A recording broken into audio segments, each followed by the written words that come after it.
Is your 2009 Ram 1500 key fob not working? Don't panic. First, replace the CR2032 battery. Pry open the fob, swap the battery, and test. Low battery is the most common cause. If that doesn't work, try resetting the wireless ignition node, WIN module. Insert the key, turn the ignition to on without starting. Hold the lock and unlock buttons for 4 to 10 seconds, then cycle the key off and back on.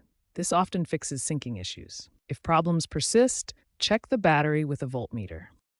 If battery replacement and WIN module reset don't solve the issue, you'll need to relearn or reprogram the key fob.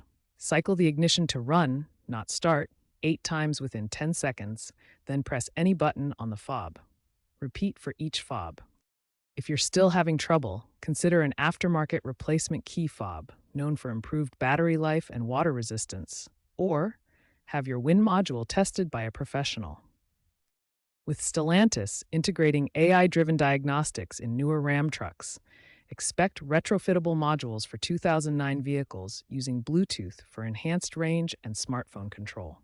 Many owners have switched to universal fob kits for this model year.